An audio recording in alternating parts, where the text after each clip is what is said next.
things. I've won Mr. Hercules, I've won the Body Power 2 years running, won the London and South East the following year, and then the highlight, which was about 10 days ago, I won the NAC UK Open. You know, the whole myth about anyone that ever takes steroids is an axe murderer is completely a myth, I promise you. So how did you first get into bodybuilding?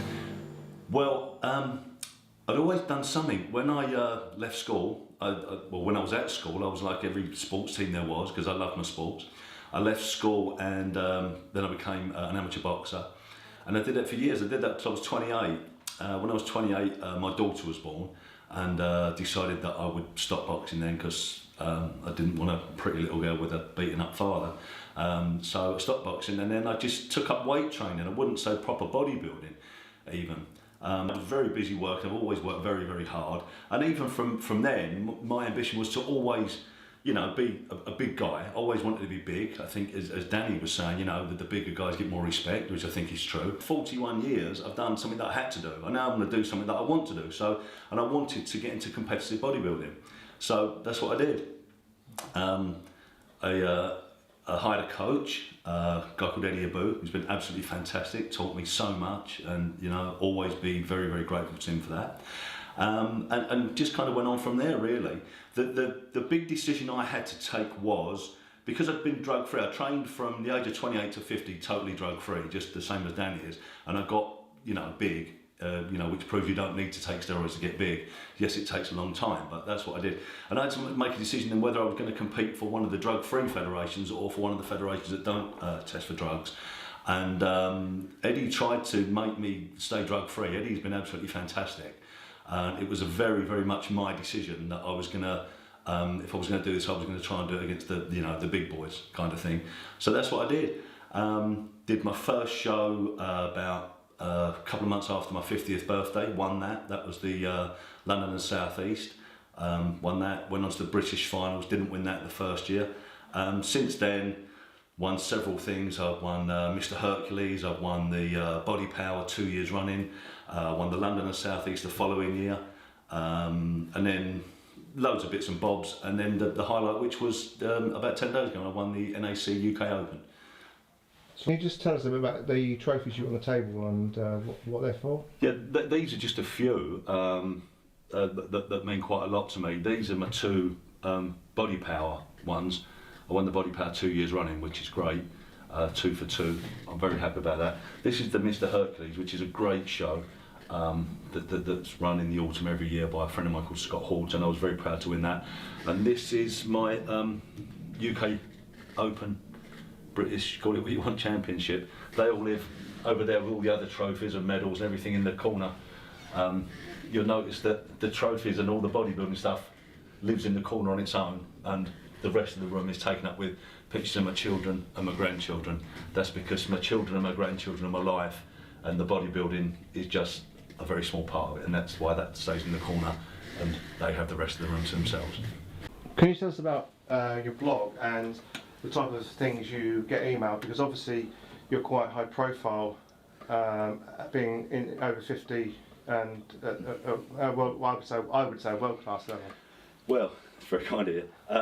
Yeah, it was funny really that I don't think every bodybuilder has a website. When I won my first show, a few weeks after, I went on holiday to Egypt and was absolutely astounded by the amount of people that wanted to talk to me about bodybuilding, about dieting, and wanted their picture taken with me, which it was absolutely fantastic.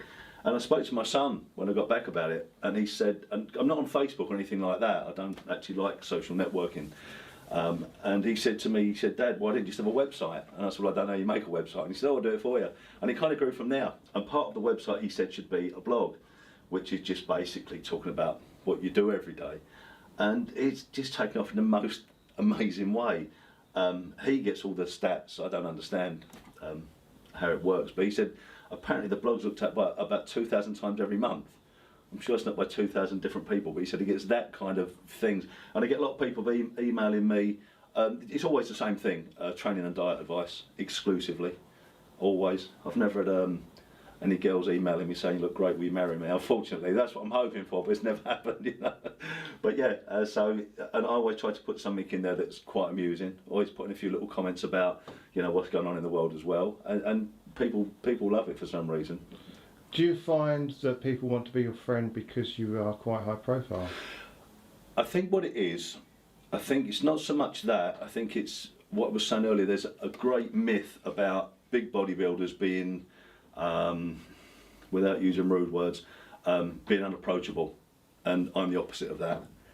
Anybody that wants to speak to me about anything, regardless of what level they're at, regardless of what they do, then I'm more than happy to help. And that makes a big difference, because there are some people that are unapproachable, and I try to be the opposite of that. As far as I'm concerned, just because I'm successful at bodybuilding, just because I've been successful in life and everything that I've got means nothing, doesn't make me any different to anybody else. And I just wish more people would be that way. You know, everyone's created equal in God's eyes. So, you know, when you meet somebody, treat them as an equal. Have you had any male, trying to think of the right words? Admirers, yeah. Male admirers. Yeah, if I tell you, I've never had any women, but yeah, several, yeah.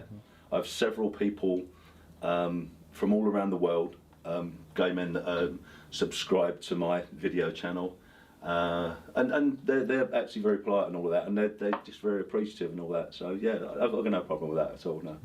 Because there was that one comment on the video that we've posted of you. Yeah, I get comments on that. People, I think the one that we posted, somebody put, "You look incredibly hot, man," and I was so wanted to be a woman, but it was a guy. So there you go.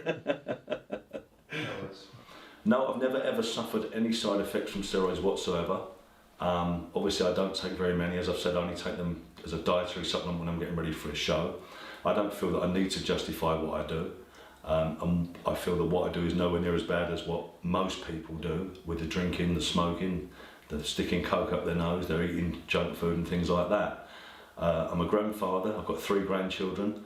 I play with them over the park. I never get involved with any arguments. I'm not one of these people who goes out binge drinking and wants to fight the world every Saturday night. I don't get road rage. I'm a very calm person. I don't think anyone would ever know that I took steroids unless I was to tell them. In fact, at the gym, the only reason that they know that I'm ever taking anything is when they know that I'm dieting for a show. I don't ever want to kill anybody. You know, the whole myth about anyone that ever takes steroids is an ex-murderer is completely a myth, I promise you. Yesterday, I saw a report on the news last night about the causes of cancer. And they went through it and they said, okay, people that smoke, people that drink, people that are obese from junk food, people that take recreational drugs. And basically, they're the 4 things that give you cancer. Not once did they mention steroids, not once did they mention growth hormone, not once did they mention weight reducing drugs or anything like that. So I think that kind of puts it in a nutshell, really, that it just shows you all these other things that people accept as every part of everyday life are fine, but if you mention anything like that the bodybuilders take, people go crazy, and I really don't see why.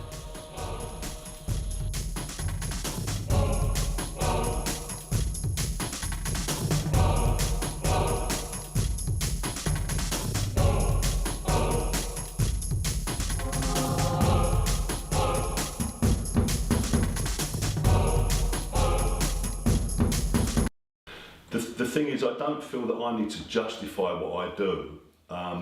You know, bodybuilding is what I do. I take a small amount of gear and getting ready for a show, and that's it, because it makes me feel better about myself and it's what I want to do. Tell me anybody in the country that doesn't do something to make themselves feel better about themselves. You know, how many people smoke? Well, you know, smoking is the biggest drain on the National Health Service in the country. How many people drink?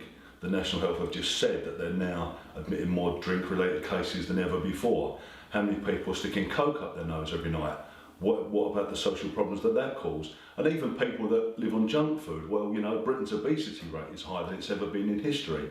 So when you look at it, probably 99% of the people in the country are doing something to make themselves feel better about themselves. So I feel what I do is nowhere near as bad as any of those things, you know. And I would say it's probably 99%. The only 1% of people that don't are people like Danny, who doesn't do anything, doesn't drink, doesn't smoke, doesn't do anything. Yeah, so how do you feel knowing that Kev has taken steroids and you're going to be drug free? Do you know, to be honest with you, I've learned a lot of things. A lot of the big things I've learned have been from drug guys and whatever else, and to be honest with you, it really doesn't bother me. It's one of them things in the sport. If you want to be successful, Obviously that's personally his choice. I'm not going to hold any grudges.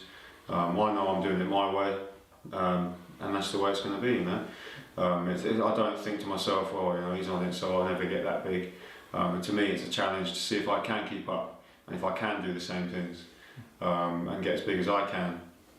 But you know, at the end of the day, it's just personal choice. Yeah, personal choice. If you're going to do it, you're going to do it, aren't you? Yeah.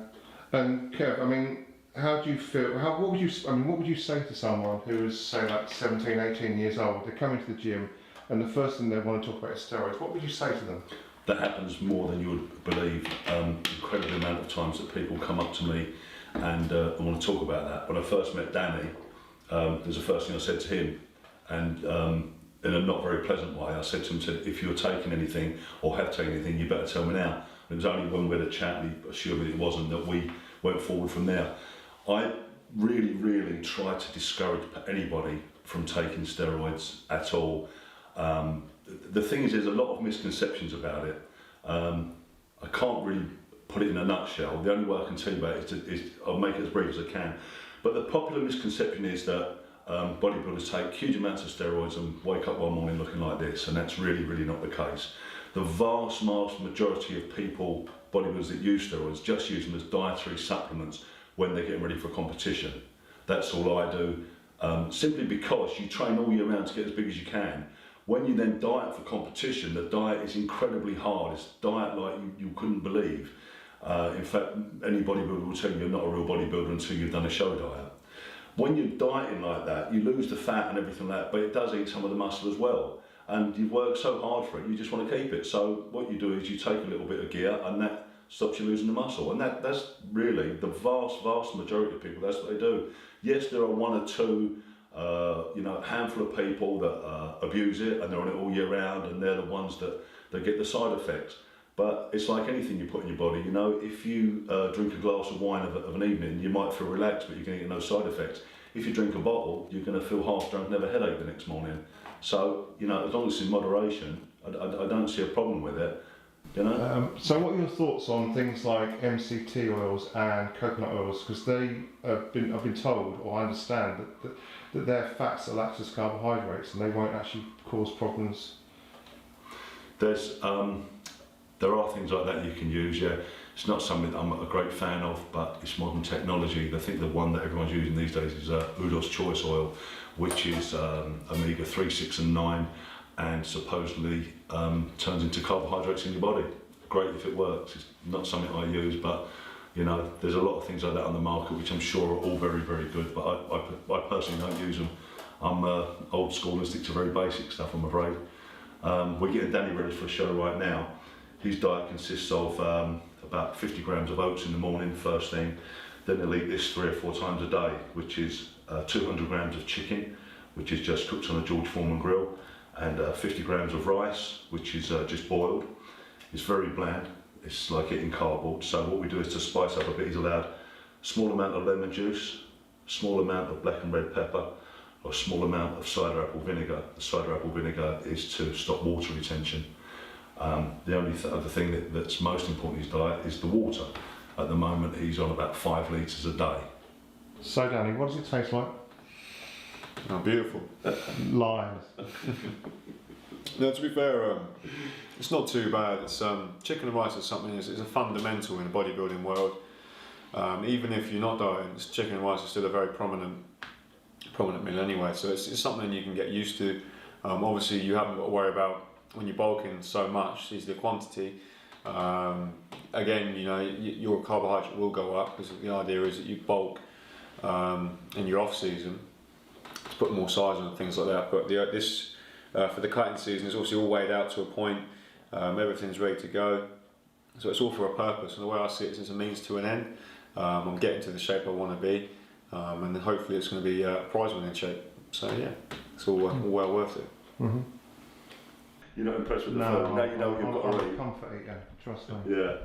Now, Kev, can you tell us, let's get you in focus first. Can you tell us about rice and obviously there's long grain and short grain rice. What type of rice is Danny eating? Okay, we use basmati rice all the time throughout the whole of the diet. The only time we change that is we go on to long grain rice just when we were doing what we call the carb up. Without getting too involved into it, basically we're depleting his carbs right up until the show, and then a couple of days before the show, his body will be absolutely depleted of everything. So we then load in a lot of carbs within that couple of days, and the muscles, because they've been depleted for so long, suck in every bit of carbohydrate we get, which fills out the muscle bellies and makes him as big as he can possibly be. A long grain rice is the best thing for that when we're doing the carb up. But for day-to-day dieting, just plain basmati rice, boiled for a long time. The trick of it is, to stop you feeling hungry, is to cook it very slowly with a lot of water, so it sucks up lots and lots of water, and then it's a lot more filling. So you wouldn't give him like soup or stuff like that, does that make sense? No, the thing is, a show diet really is that strict. People don't realise just how strict it has to be. Things like soups and all that have got salt, they've got sugars, they've got additives, and you can't have it. It really is that strict. The thing is with bodybuilding these days, it's such a high level. It really is, you know, if you're not doing everything dead right, the other guys are, so you really have to make sure that you are. Yeah, one of the things we spent time filming was we filmed Danny turning up. Is it that important? Oh, do you know what?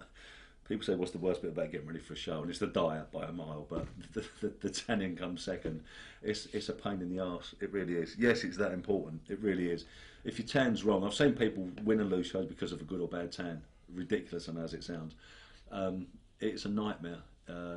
The thing that you have to do is, there's various ways of doing it.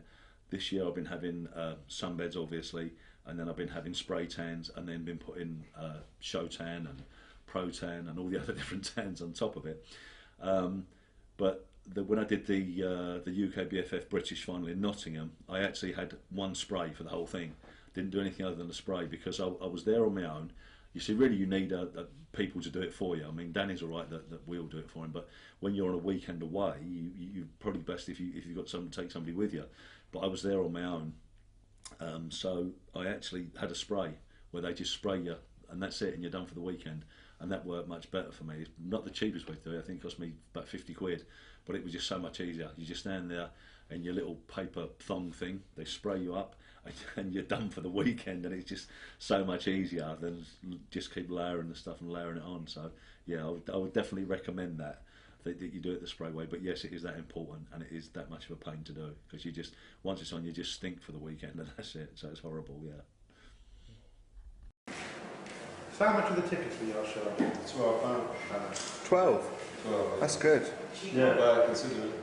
If you want to come, we've got a team of us here tomorrow. We should all turn up and go there, one of the cars we want. What time are you going? We're going early, this is the thing. We're going to start till 1. Sorry, it's 7 now.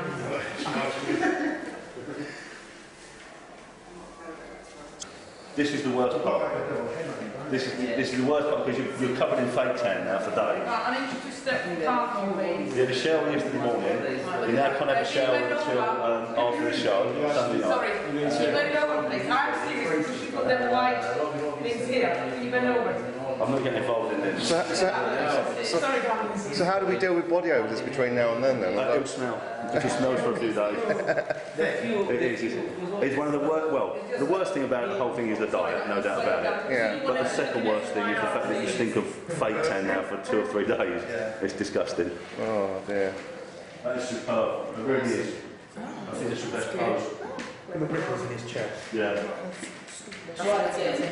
You try and bring it down, bring it this way, and bring it there. Yeah, you see That's, I like that better. That just shows more strength on the top, yeah. That is better, yeah. Well done, that's excellent. So you go like this. Yeah, that's nice. Right. You should get another coat on you now. You're nice and warm, Dan. Good, good, good.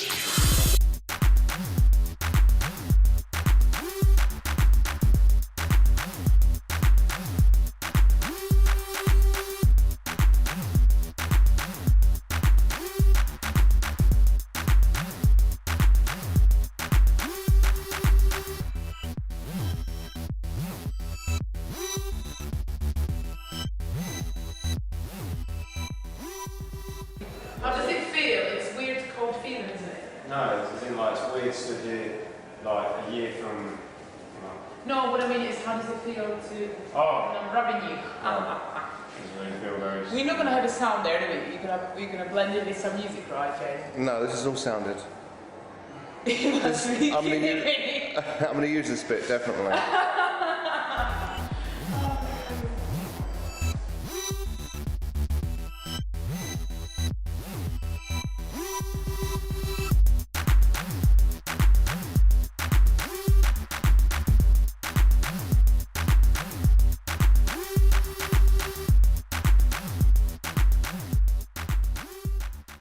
Your bag in the trunk, Danny, and just get the top ready to put on. All right.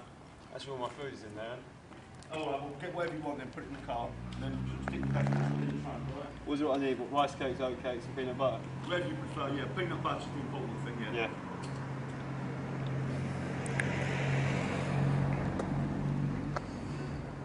How are you feeling? Good.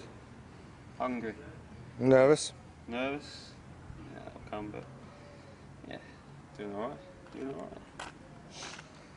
Oh dear. So A little bit now. any friends and family coming as well? Or? Yeah, got loads. Mum and Dad are coming to watch. I don't know who's definitely coming. Just got a text from someone there saying they can't make it, so. Okay. You know. Should have bring what do you call it? Should have bring a whistle. Trying to do it on my fingers. You're not going to some Ibiza nightclub, Steph. So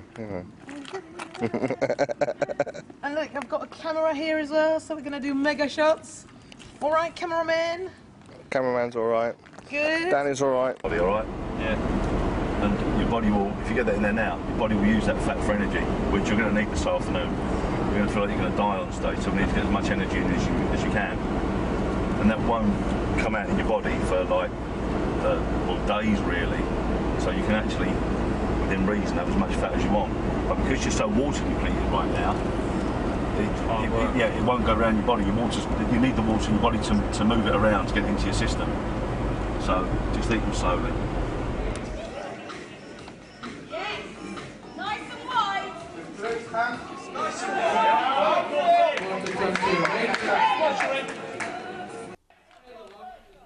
Okay, so we're on stage. This is they just brought them out on stage to start off with, and this is what we call the front relax pose, which is far from that, because when you're on stage posing, you never ever relax for 1 minute. And this is the quarter turns.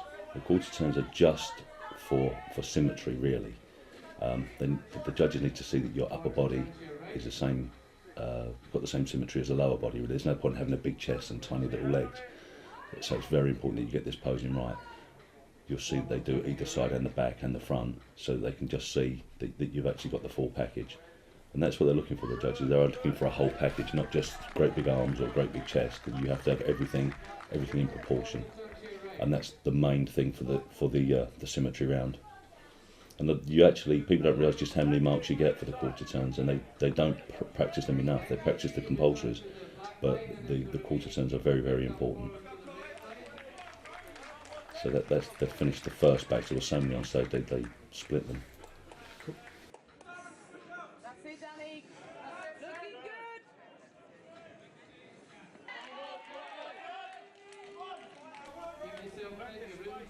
good. And now we come out for what they call the compulsories. There's a set of compulsory poses that every association has. Every association does quarter turns, every association does compulsory poses as well. And this is so that the judges can just see everything. This is the front double biceps, and although that is primarily what the judges are looking for, the other thing they'll be looking at is legs. So it's very important that you get this pose right. They want to see, again, the balance. This is the front lat spread, and again, although they're primarily looking at the width of the back, they will be looking at your legs and at your abs and the entire package. This is the side chest pose, which you can do to either side. This is to show the thickness of your chest, the striations in your chest, but again, they will be looking at your legs. So you'll see in that and this pose here, which is the side tricep pose, that the guys will have their back leg pushed into their front leg to make their leg look bigger. And they'll be up on their toe just to make sure the striations in the leg are showing as well. This is now the rear double biceps, which is primarily what it says, the double biceps from the rear, but the judges will be looking at all of the back, and more than anything, they'll be looking at the hamstrings and glutes.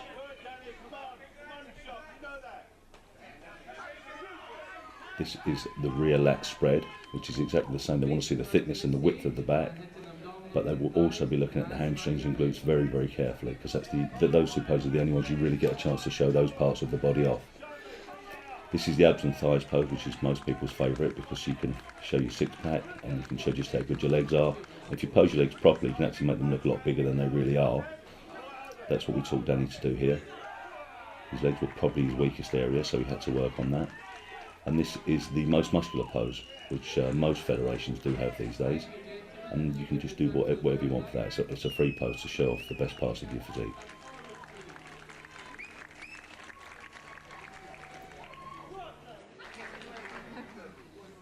Next competitor, please welcome from Bedford, number 5, Daniel Henman.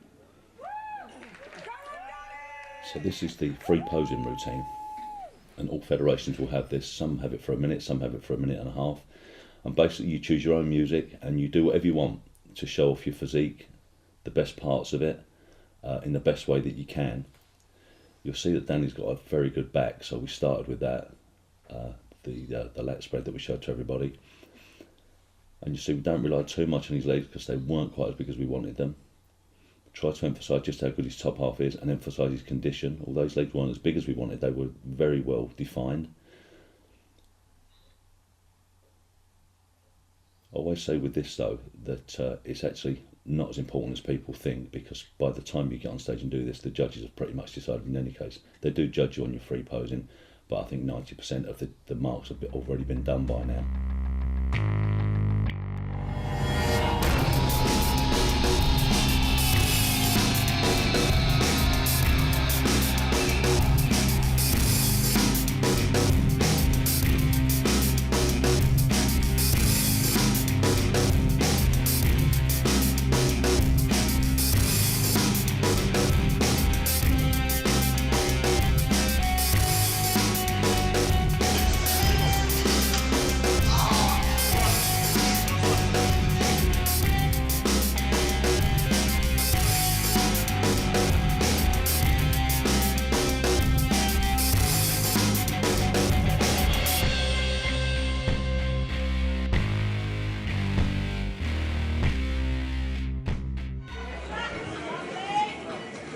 Okay, gentlemen, if you could all return to the back line and those in the back there. So how do you think it went? Yeah, I'm really happy.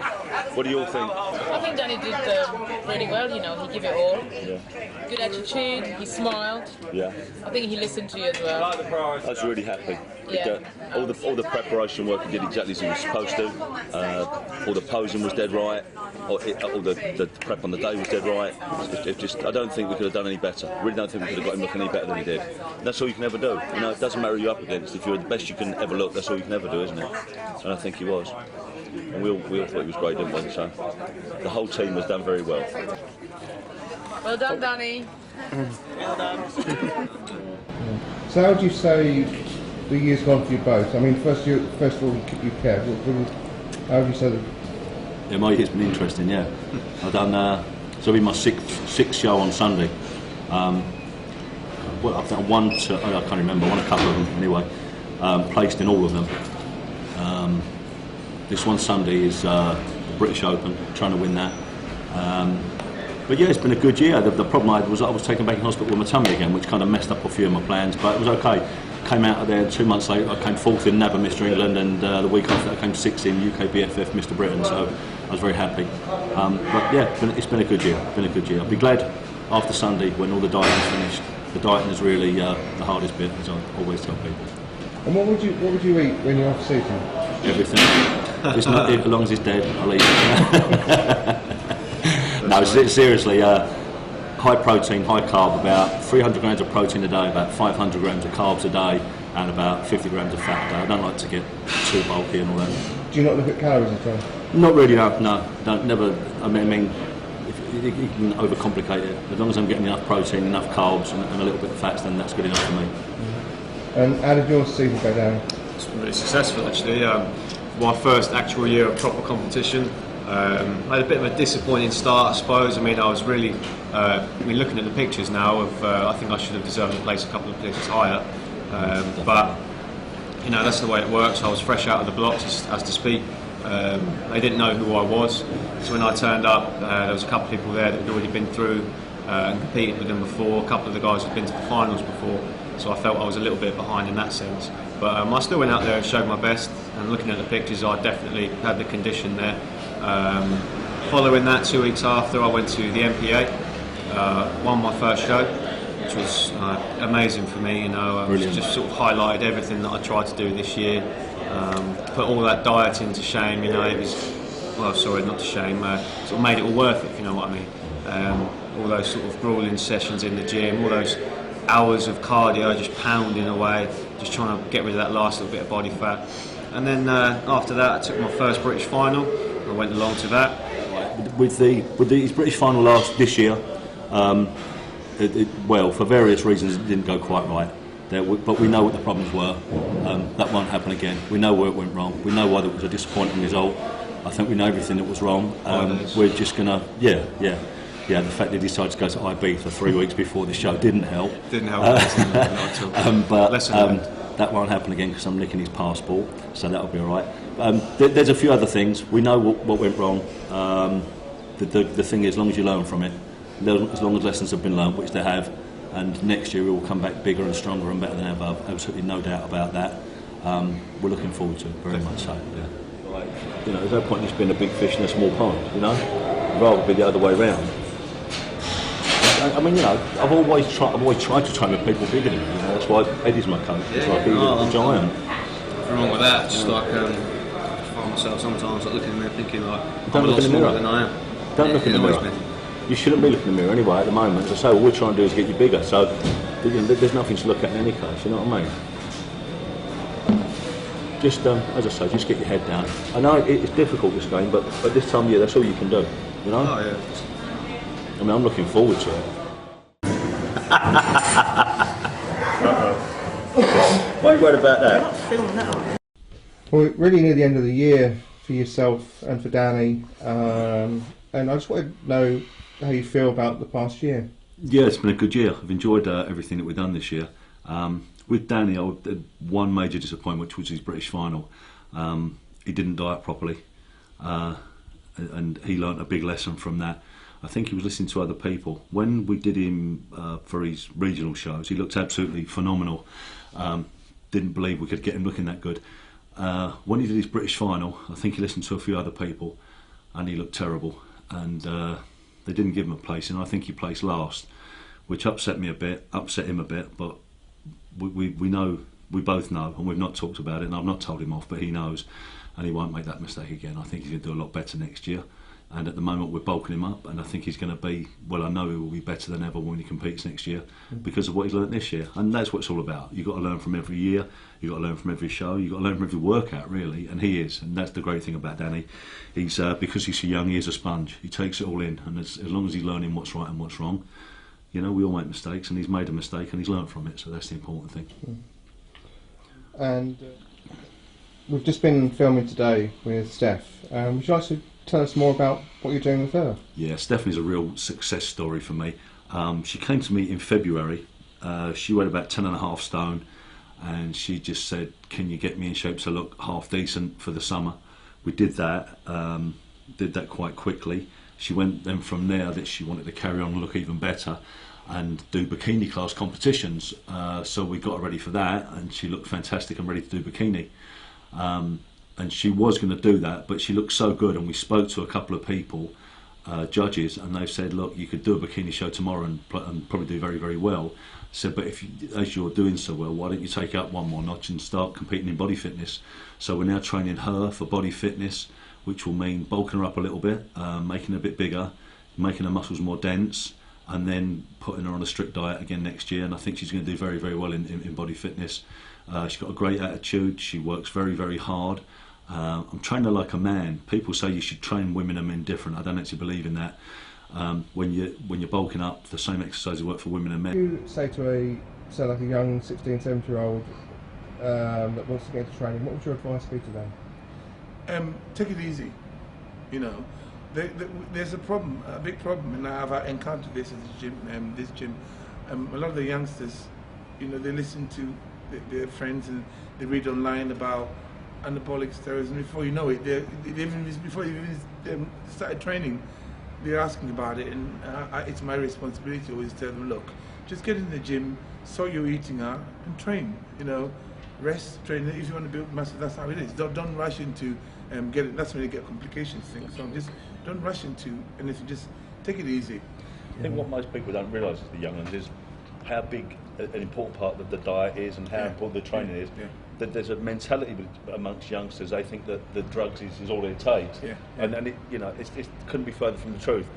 You've got your diet and your training is 99% of it. You know, it's the other bits that count. But you've got to get those two things. You're right there, because if your diet's not right, it doesn't matter how hard you train. 5, control the position. 6. BNBF, yes. Steph's going to do BNBF and MPA probably this year, both. Okay, yeah. She's give a biography about you and you can speak to him. 35. Yeah. How did you say that first for? Well, it's important. He knows you're old, like us. Wow. Backhand. Totally drug free, totally for life. So hard work to get her ready. Yeah, I mean it's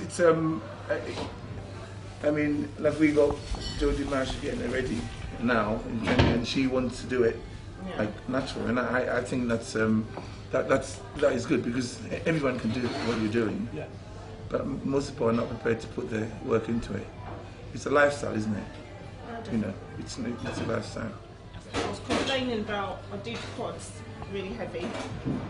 When did you do? Tuesday. Yeah. And they're still hurting me now, and I thought... Well, yeah. Yeah, there.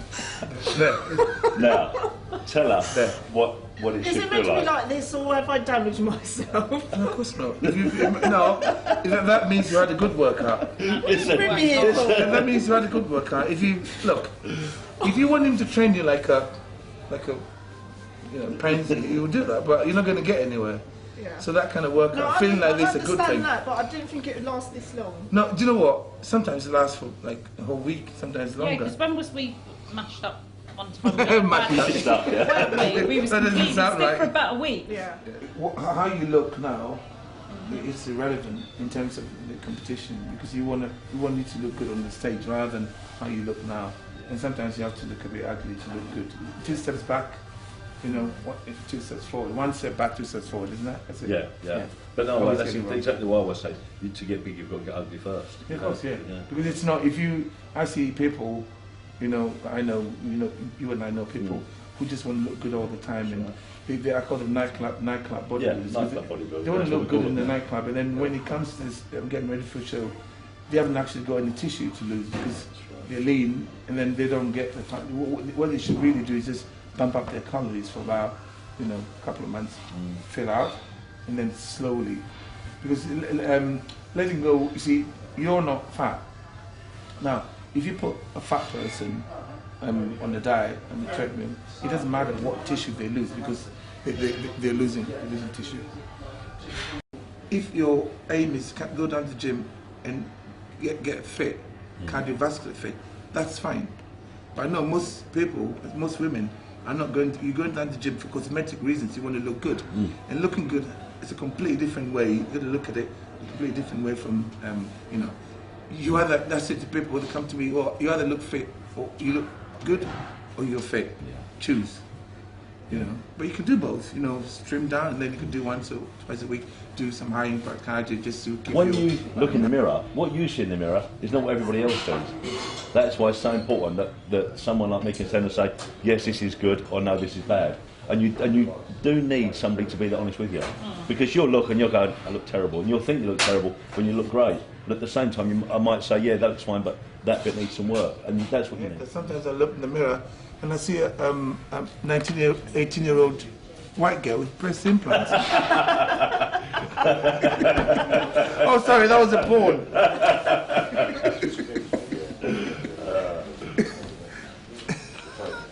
Remember, I said to you, I don't like people winning their first shows, especially if they qualify for the finals, because Kev sort of got a bit complacent, Possibly. Yeah, because you do. It's inevitable. It's human nature. You just think, you know what. But the ones who come second, remember Annie Annie, whatever. I took her to the first show I did with her, and she won the qualifier the first year.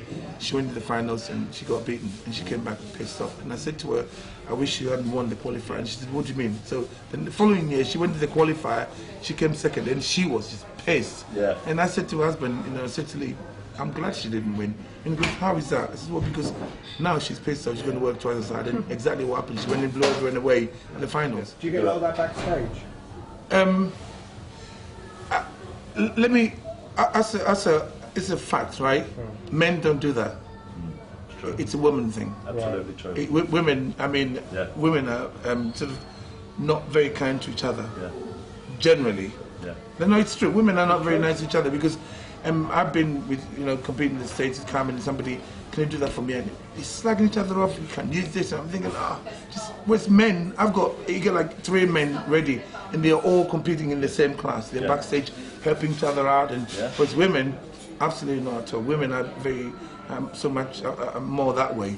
But generally backstage, it's not that bad at all because everyone's too tired. You're all sort of, you've had enough by the time you get on the stage. Yeah, you're supposed to, but a lot of women don't do that. Is it true that you're saying you're a bit disappointed with the way things have gone this year in the sense of the way judging's going and things? Not so much for myself, but some of the guys that I coach, not so much Danny, but 1 or 2 other people that I've coached, and I've sat in the crowd and people have sat talking to me and said, you've got this person in fantastic condition, they're definitely going to win. And then they've not won, and it kind of upsets me. It upsets me more if it's somebody else than me. I did a couple of shows myself where I placed second and I felt should have won, and again everybody after said, oh, you were robbed, should have been won. It doesn't really worry me when it's me. When the show's finished, it's history. Whether I win, come second or last, the next day it's history and I just move on to the next one. But when it's somebody that I've coached and I get that close to, I get very upset for them. And it really did make me think that, I've had enough of it. So I'm not quite sure what I'm going to do next year. I've had a good year this year. I did 7 shows, I think 3 of them. One of them was a British title, so I've got to be happy with that, And I've placed in all the other national finals. So yeah, I've had a good year. Not sure what I'll do next year. Not sure if I'll carry on competing or not. Depends on a few things. More than anything, probably depends on whether I meet a nice girl and settle down like my kids keep telling me to, and have a normal life and do what normal people of my age do.